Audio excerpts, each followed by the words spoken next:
Сәлеметсіздер ме, құрметті оқушылар? Бүгін бізде 7-ші сабақ, тақырыбы кітап беті, газет, журнал беті деп аталады. Мен сіздерге мына жерде бірнеше сабақтан бері формула болмағандықтан, қазір сіздерде мына формула пайда болды. Бұл формуланы қазір мен сіздерге түсіндіріп жіберейін. Мысалға, x бізде цифр деп алдық формулада. Енді біздер кітап беті деп алдық. Біздер қазір, егер де цифрларымыз 9 пен 189-ның арасында жататын болса, осы 9-дан көп, және 189-дан аздау болатын болса, немесе 189-ның өзі де болса, себебі мына жерде үлкен, кіші немесе тең деген белгі тұр. Онда бірінші формуланы пайдаланасыздар. Ал екіншісінде 189-дан көп, 190-дан бастап 2889-ның өзіне барып тірелетін болса, онда біздер екінші формуланы пайдаланамыз. Дәл жаңағыдай, мынау үшінші формула, цифрларға арналған формула болып табылады. Енді кітап беті деген түсіндіріп жіберейін. Мысалы, сіздерде кітап болатын болса, мысалы, мынандай кітап беті бар бізде, кітап бар делік, мына жағында 13 деп жазылады тұрады, мына жағында 14 деп жазылып тұрады. Сондағы қараңыздар, қанша цифр пайдаланды? Стоп, екі цифр пайдаланған жоқ. Себебі неге? 13 дегенде 1 деген бір цифр, 3 деген екінші цифр, 1 деген үшінші цифр, 4 деген төртінші цифр. Әр сан цифрланады. Түсінікті? Цифрлар арқылы біз сандарды бейнелейміз. Сондықтан бұл жерде 4 цифр пайдаланған. Сол секілді қазір қанша цифр арқылы, мысалы 31 сұрақта былай делінген ғой, барлық беттерін нөмірлеуге 35 цифр жұмсалған, сол кітаптың беттерінің санын анықтаңыз дейді. Қанша беттен тұратын кітап жазылып шыққан екен. Әрмен қарай кеттік. Бірінші сұраққа жауап берейік. Барлық беттен нөмірлеуге 35 цифр қолданылған, кітаптың беттерінің санын анықтаңыз. Нөмірлеу ескертіледі, бірінші беттен басталады. Кейбір жерлерде қазір басқаша ескертулер болады, оны алдағы уақытта көре жатарсыздар. Сонымен 35 цифр қолданылған. 35 деген қай аралыққа тиесілі? 35 цифр дегенше мен мына цифрға қарайым. Ол бізде 9 пен 189-ның арасында жатқандықтан қай формуланы пайдаланамын? Мынау оң жақта тұрған формуланы пайдаланамыз. Значит, кітап беті n тең болады. Кітап бетін сұрап жатыр себебі. X бізде 35-ге тең, 9-ға қосам, 2-ге бөлем. 35-ті 9-ға қоссақ 44 болады, оны 2-ге бөлсек қанша болады? 22. Яғни кітап 22 беттен тұрады деген сөз. Сонда с нұсқасында екен. Әрмен қарай.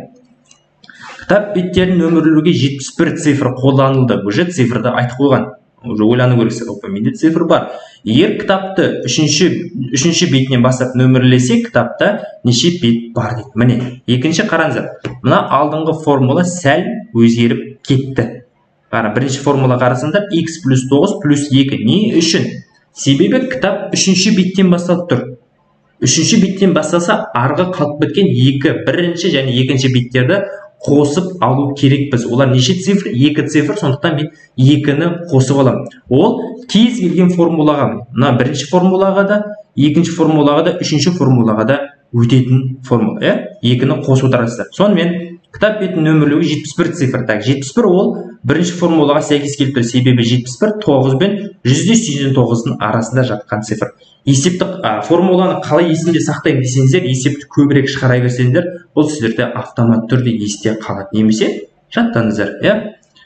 Сонымен кітап беті n тең болады 71-ші беттен басталған, оған 9-ды қосамын, оған 2-ні қосамын, қалып кеткен 2 цифрды, және де оны нешеге бөлем? 2-ге бөлем. Сонымен 71-ге 9-ды қоссақ 80, 80-ге 2-ні қоссақ 82 бөлінген 2. Сонымен бізде 2-ге бөлсек, ол 41 бет бар екен. Жауап В нұсқасында. Ал егер де қараңыздар, бұл формуланы пайдаланбай шығарсаңдар қалай болады? Мына жерге шығарып көрейік. 70n тең болады 71 қосылған 9 бөлінген 2. Мен ана 2-ні қосып алған жоқ, шатасып кеттім. Мен мына ескертуді көрген жоқ мен. Үшінші беттен басталады деген. 71-ді 9-ға қоссам менде 80 болады. 80-ді 2-ге бөлсем 40 шығады. Бұл жерде 40 деген бір жағынан жауапта жоқ. Ал сен естейсің, көп оқушылар былай ойланады. Қай сан жақын? Әрине олар 41-де де белгілеуі мүмкін, себебі 40-қа жақын. 39-ды да белгілеуі мүмкін. Сондықтан бұл қате шығарылған есеп болады. Мына 2 цифрды міндетті түрде қосып жүрінсем. Мына жерде тұрмын. Плюс 2-ні. Әрмен қарай. Дәптердің бетін бірден бастап нөмірлеуге 87 цифр кеткен болса, бірден бастап, бұл дәптердің беттерінің санын табыңыз дейді. 87 ол не ол? 9 бен 189-ның арасында жатқан цифр. Сонымен n кітап беті тең болады 87 қосылған 9 бөлінген 2. 87-ні 9 қоссақ, ол бізде 96, оны 2-ге бөлсек 48 шығады. Жауап бізде А нұсқасында тұр екен. Кітап 48 беттен тұрады. Әрмен қарай, кітаптың беттерін нөмірлеу үшін 181 цифр пайдаланды. Егер кітап бетін нөмірлеу бірінші беттен басталатын болса, осы кітапқа барлық неше бет бар екенін анықтаңыз. Жаңа формула мен уже қойған жоқпын. Себебі сіздер жаттанға болып қалу керек. Так, бірінші формула 9-дан 189-ға дейін. Вот мен зрительне жаттап алдым ғой. Біз зрительне визуал адамдар болуы мүмкін. Осы видеоны көріп отырған, олар көзбен жаттайды. Аудиол адамдар болуы мүмкін. Ол менің айтып жатқан сөзімен жаттап отырады, иә. Сонымен 181 деген 9 бен 189-ның арасында жатыр. Сондықтан бірінші формуланы пайдаланам. n тең болады 181 қосылған 9 бөлінген 2. Сол кезде мына 190 болады. Оны 2-ге бөлсек, бізде 95 деген сан шығады. Ол бізде С нұсқасында түрген болды. Міне осылай шығара қоясыздар. Әрмен қарай, кітап беттері 430 цифрмен нөмірленген. Барлық сандарды санап шығған 430 цифрды пайдаланған. Егер кітап беттері оның 3-ші бетінен бастап нөмірленсе, көрдің бе, бір қызығы, бұл есепте сөзбен жазып қойған 3-ші бетінен де көп оқушылар осыған мән бермей кетеді. 3-ші бетінен бастап нөмірленсе, кітапта барлығы неше бет болғаны. 430 қай жерге жатады? Бірінші формулаға тиесілі емес ол. Себебі неге? Ол 189-дан көп. Екінші формулаға тиесілі, себебі ол 430 189 бен 2889-ның арасында жатады. Сол кезде не істейміз? Ол әрі 3-ші беттен бастап тұр. Сонда 430 x-ның орнына жазамын, мына формуланы пайдаланып жатырмын. Қосылған 9, қосылған 99, қосылған 2, себебі қалып кетті бізде, себебі 3-ші беттен басталып тұр, қалып кетсе 2-ні қосып отырамыз. Бөлінген 3. Не үшін 2-ге бөлеміз? Қараңызшы, мысалы, мына формула түсіндіріп кетейін, қандай есепті шығармастан бұрын. Мысалы, бірінші формула қараңызшы. Біреу, екеу, 2-ге бөлген. Біреу, екеу, 3 санды қосқан 3-ге бөлген. 1, 2, 3, 4 санды қосқан 4-ге бөлген, иә? Осылайда жаттап алсаңдар болады. Сонымен осыны қосай қал. Бізде калькулятор болуы мүмкін, иә? Немесе былай да шығара салай қал. 439-ға 1-ді қосам. 440, 440-ға 98-ді қосам. Так, мен де былай жазайын. 440 шықты. Сендер енді калькулятормен есептесеңдер болады. 98-ді қосам. Так, 98-ге сразу 2-ні қосып жіберем, 100 қылып жіберем. 540 болады сонда шыққаны. 100 болып 540, 540-ты 3-ге бөлу керекпін, иә? 540-ты 3-ге бөлсем, ол бізде 90 болады, ау деймін, иә? Жоқ, 90 емес, 60 болады. Бізде дұрыс шықпай қалды. 430-ды 9-ға 439. 439. Оған 99-ды қосам. 99-ын 1-ін бөлсем 440 болады. 440-қа 98-ді қосу керекпін. 8, 3, 1 ойда 5, 538. 538-ге еще тағы 2-ні қойдым. 540 дұрыс қой, 540-қа оны 3-ге бөлсем. 3-ге бөлсем, немес қой, 540-ты 3-ге бөлсем. Так, бізден бірден бересін 3 болады, 24 болады, 180 болады екен. 180 болады екен. Sonra 540-ты 3-ге бөлу керекпін. 180 мен 3-дің квадраты 9-ға бөліп жібердім ғой, 60 деп. 180. Сонда жауап бізде не деген? Е нұсқасында екеніне тұр. Кеттік, әрмен қарай. Кітап беттері 559 цифрмен нөмірленген. Егер кітап беттері оның 3-ші бетінен бастап нөмірленсе, кітапта барлығы неше бет болғаны дейді. Дәл жаңағыдай есеп, иә? Сонымен бізде не 559 n тең болады. Қай формуланы пайдаланамыз? Екінші формуланы пайдаланамыз. 559 қосылған 9 қосылған 99 қосылған 2. Үшінші бетінен бастап тұр, иә? Сосын бөлемін 3-ге. Так, 559-дан 560 қалам, 568 болады. 568-ге 99 қосам, оған қаншасын бер жіберем мына жерден? 500 не болу үшін 600 болу үшін 32-сін бер жіберем. 32-ні қалсам мына жерден 67 қалып қояды. 667 болады. 67 2-ні қоссам 669 болады. Бізде 90 шығып қалды ғой. Дұрыс қой. Оны 3-ке бөлу керекпін, иә. Так, 2 2 3 223 жауабы міне Е нұсқасында тұр екен. Болды, міне осылай есептеп аласыз. Мен қосқанымды мән бермей қойыңыздар. Сіздерде қолдарыңызда калькулятор болады. Сол калькулятормен есептеп солай шығарасыздар, иә. Кітаптың беттері нөмірі үшін 513 цифр пайдаланылды. Егер кітап бет нөмірі бірінші беттен басталатын болса, осы кітапта барлығы неше бет бар екен? То есть бірден басталса, бірінші цифрдан басталса, онда неше бет бар екен? Қараңыз, 513 ол бізде неден үлкен? Екінші формула пайдаланамыз. Себебі ол 189-дан үлкен. Сол кезде не істейміз? Кітап беттерін сұрап тұр. N тең болады. X яғни 513 қосылған 9, қосылған 99. 2 9-ды қосам, неше сан шығып тұр? 3 сан шығып тұр. Сондықтан 3-ке бөлем. Екінші формула бізде. Так, мына жерден 7-сін бесем 520, 522 болады. 522-ге қосамын 99-ды. Мына жерде 78-ді қосып жіберсем, уже 600 болып тұр. 678 азайтып тастасақ, мына жерден 21 болып тұр. 621 болып тұр. 621-ді 3-ке бөліп көрейік. Так, 6-ды 2-ден берем, 6, 21, 0-ден берем, 207 болады, иә? Жауабы сонда 207 екен. Жауабы С нұсқасында тұр екен. Әрмен қарайық. Көркем әдеби кітаптың беттерін нөмірлеу үшін 963 цифр қолданылды. Егер кітап бетінің нөмірі біріншіден басталатын болса, осы кітапта барлық неше бар екен анықтаңыз дейді. Так, формуланы еске түсірейін. Бұл бізде 9 мен 189-дан үлкен, ол бізде екінші формула келіп тіреледі тағы. N тең болады. 963 қосылған 9, қосылған 99, үшіншісіне бармайым. Бөлемін 3-ке. Так, 960-ды 970 қылып жіберейін сразу. Ол 7-ін берем. Мынаны 2 алып қойды. Так, мынада 2 алып қойды. Мынау 970 болды. Мынауын 90-нан 30-ын бере салайын. Ол 69 алып қойды. Мынау бізде 1000 болып кетті. Мына екеуі мында 71 болатынды, иә?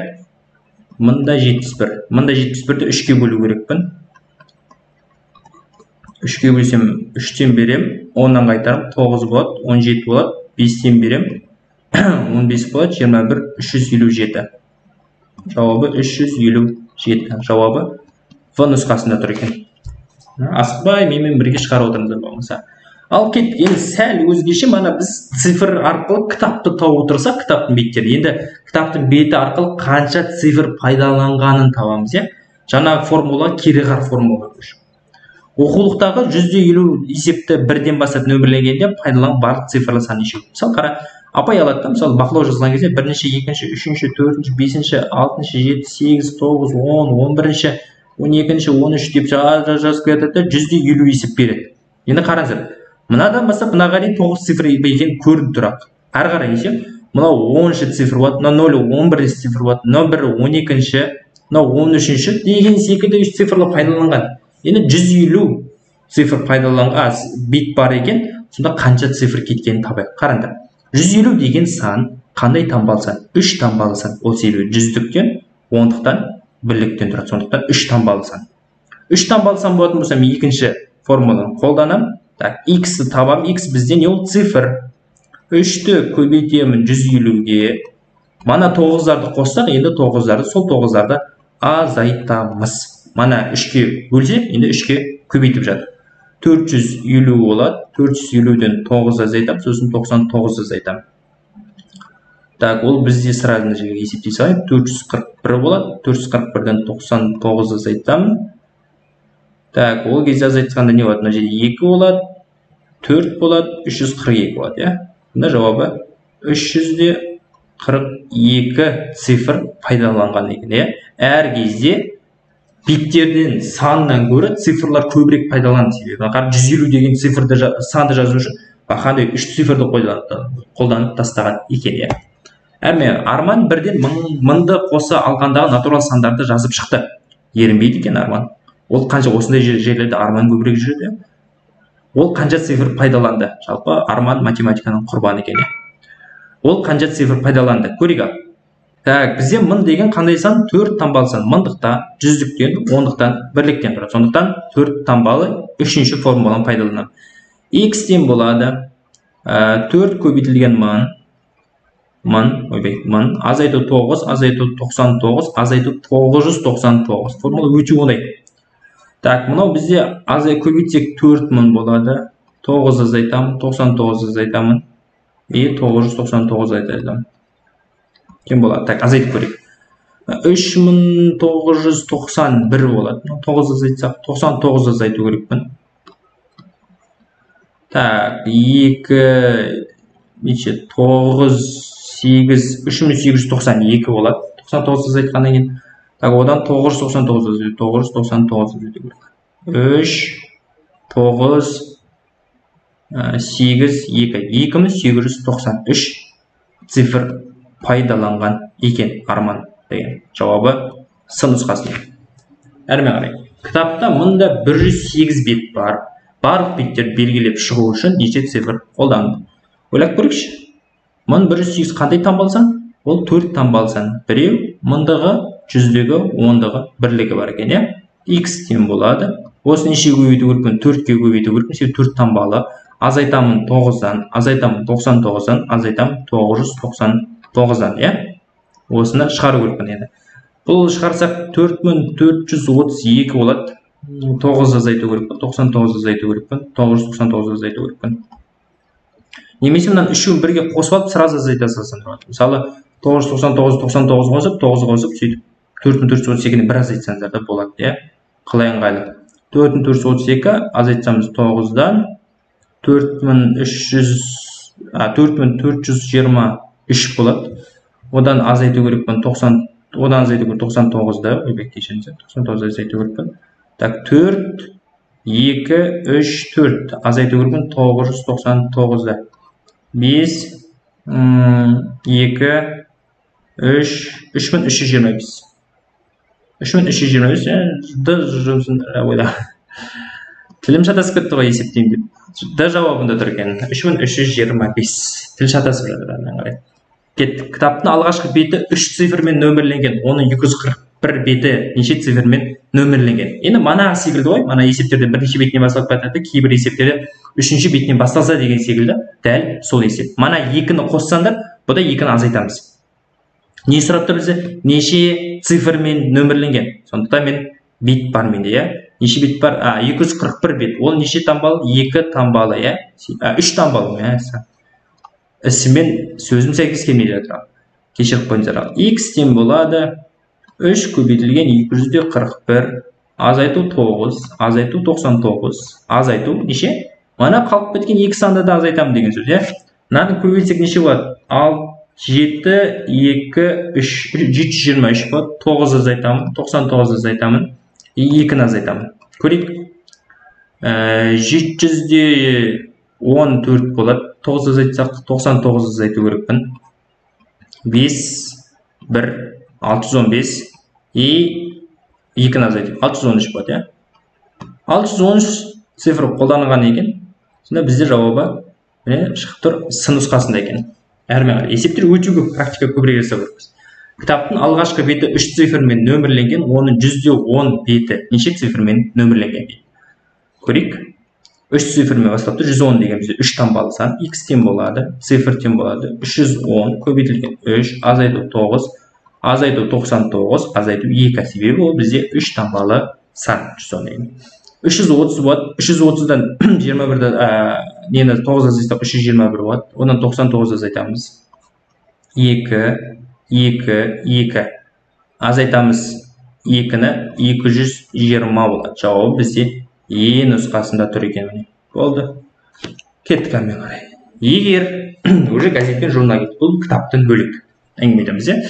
Егер газет немесе журнал қандай да n беттен тұрса, енді оның беті болады. Газетте неше бет газетте, неше бет журнал екені уже анықтаймыз. 48 беттік журнал мүмкін. Онда кез келген қос бетінің қосындысы, мысалы, мынау кітап қой, кітап бет ашылып жабылатын газет.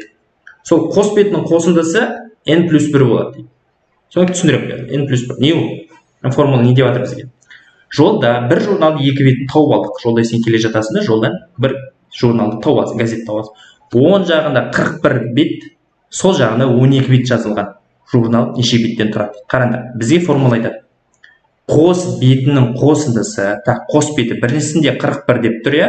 Мысалы, мынандай кітап, журнал тауып алдыңдар сендер. 41 деп жазылып тұр. Мына жағында 12 деп жазылып тұр. Немесе керісінше жазылып тұр мүмкін, иә? Мен кітабым өтірік кетті, газетім. Мына жақта 12, мына жақтар бит жыртылған, мына жағында 41 бит бар екен. Немесе есептеу керексің, қанша бит болған екен. Сондықтан мен осыны мына формуламен есептеймін. Қараңдар, қос битінің қосындысы, так, 12 мен 41-дің қосындысы, есебі екеуі қос биті деп тұр ғой. Тең болады, неге қосындысы n плюс 1 болады деп атты. Көрдіңіздер ме? Екеуін қосса қанша болады? Мына бізде 53 болады, сол тең болады, неге n плюс 1-ге. Қарапайым теңдеу. Плюс 1-ді мына жаққа азайтып тастаймын, сонда ол 53 азайтылған. Мына плюс 1 мына жаққа минус 1 деп көшіп барады, сонда n нешеге тең екен? 52-ге тең екен. Значит, бізде журнал неше биттен тұрады екен? 52 биттен тұрады екен. Жауап міне Е нұсқасында. Түсіндіңіздер деп ойлаймын, кетті, тағы шарт көрейік. Бір газет парағында 4 бет болады. Өткенде газеттің бір парағы 6-шы, так, мен елестетем, ағаймен түсіндіріп еді осылай деп, 6-да тұр. Мына жағында 19-шы бет тұр. Болғаны көрдім, газетте неше бет бар деді. 4 бет болады деген қалай ол? Қараңыздар. Мысалы, мен қолымда ақ қағаз бар десем, сіздерді көзінше бүттеймін, иә? Мынау менің газетім болсын, кішкентай газет. Қараңдар. Мынау менің бірінші беті, мұқабасы, ішін ашасыздар. Мынау екінші бет болады. Мынау бізде не болады? Үшінші бет болады. Сосын соңғысына бет жапсам да, кітапты, газетті төртінші бет болады. Сол 4 беттен тұрады деп айтып жатыр да, ол сіздерге жай ақпарат. Сіздер шатастыру үшін уже санмен беріп қойған. Емас оған мән бермей қойса. 6 және де 19 деген беттердің болғанын көрдім, газетте неше бет бар. Несеу?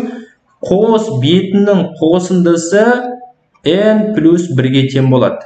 Сонда мына екеуін қоссақ 25 тең болады n плюс 1.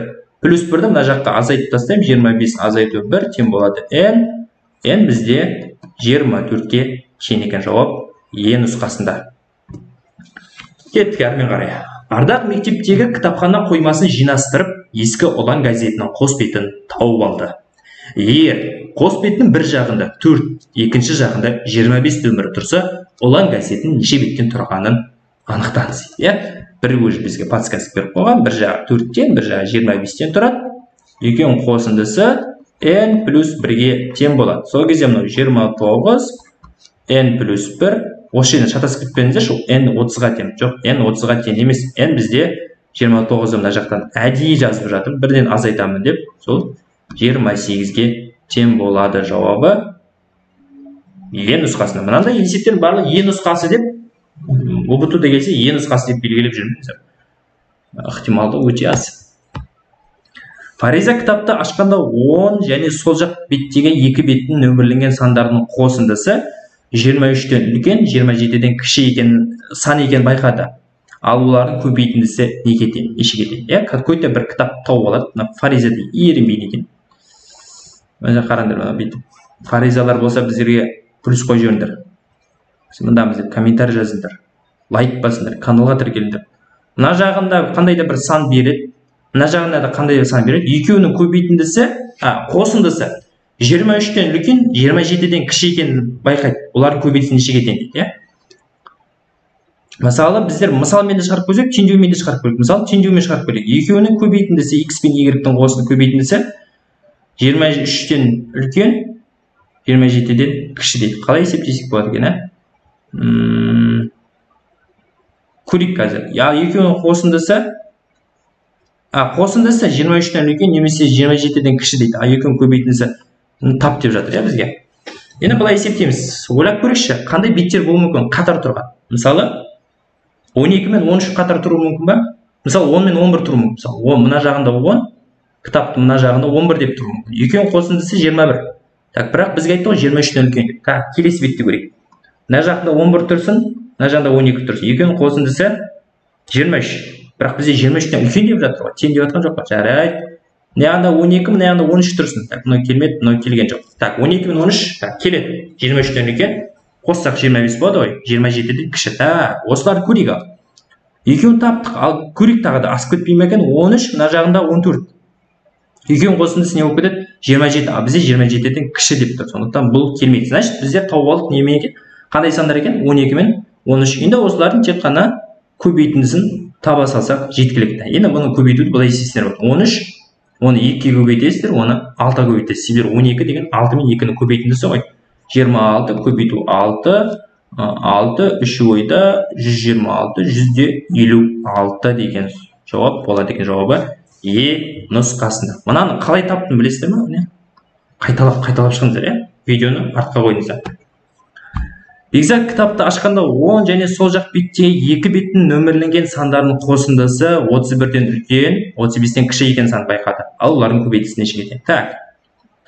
Мен 15-тен бастаймын. Неге? Себебі 15 мына жағында кітаптың мына жағында 15, мына жағында 15 тұруы мүмкін емес, мына жағында 16 тұрады. Екеуінің қосындысы 31 болады. Так, бізде 31-ден үлкен болу керек, келмейді бұл. Мына жағында 16-ны қайттан қоямын, мына жағында 17 қоямын. 17 мен 18-ді қойып жүрміз. 16 екеуінің қосындысы 33 болады. Опа, осау деймін, Келесі 17 мен 18-ді қойып көрейікші. 17 мен 18 ол бізде 35-ті береді. 35-тен кіші деп тұр, сондықтан бұл емес бізде. Сонда бізде 16 мен 17 екен. Енді олардың көбейтіндісін тап дейді. 16 мен 17-ні көбейте саламын. Мысалы, мына 17-ні 16 деген 8 мен 2-нің көбейтіндісі. 34 болады, 34-те сендер калькуляторын көбейте салсаңдар болады. 2, 3 ойда 24, 292. 272 емес па? 24, 272 болады, дұрыс. Дұрыс айтасыз, 272 нұсқасында тұр. Міне, осылай. Кітаптың бірінші беті 185, ал соңғы нөмірі осы цифрлардан, бірақ басқа ретпен тұратын сан болатын бөлік түсіп қалды дейді. Түсіп қалған бөлігінде неше бет бар дейді. Қызғы. Кітаптың бірінші беті 185 дейді. Екінші беті соңғы нөмірі осы цифрлардан, бірақ басқа ретпен тұрады дейді. 185 деген цифрдан тұрады, бірақ орындар ауысып кеткен дейді. Қандай цифр болуы мүмкін? Ол бізде 518 болуы мүмкін. Немесе 581 болуы мүмкін. Яки 815 болуы мүмкін, немесе 851 болуы мүмкін. Мен 185-ті түрлі қылып жаздым. Енді қайсын? Біріншісін таңдап көрейін, 518-де,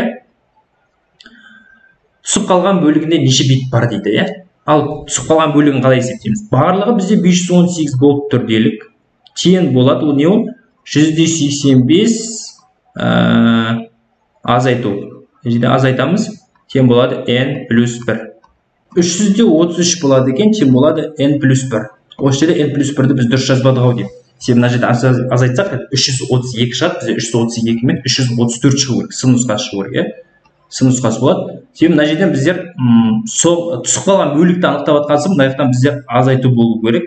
n минус 1 себебі бізде барлығын сұрап тұр. Барлығы қанша бет болған, түсіп қалған беттің қанша болғанын сұрап жатыр. Сондықтан азайту болады. Мына жақта минус 1, мына жаққа плюс 1 болып көшіп барады. Сонда 334 болады. n сонда бізде 334-ке тең болады екен. Қалған есептерді мына сандарды таңдауға болады, бірақ бұл жерде оның жауаптары жоқ екен. Ең кішісінен бастадық 518-ден, осылай бізде пайда болды. Міне осылай оқушылар. Осымен сабағымыз аяқталды. Оқушылар үй тапсырмасын орындауды ұмытпаймыз. Түсінбеген жерлеріңіз болса, менің телеграм каналымнан сұрайсыздар. Жақсы оқушылар, сау болыңыздар.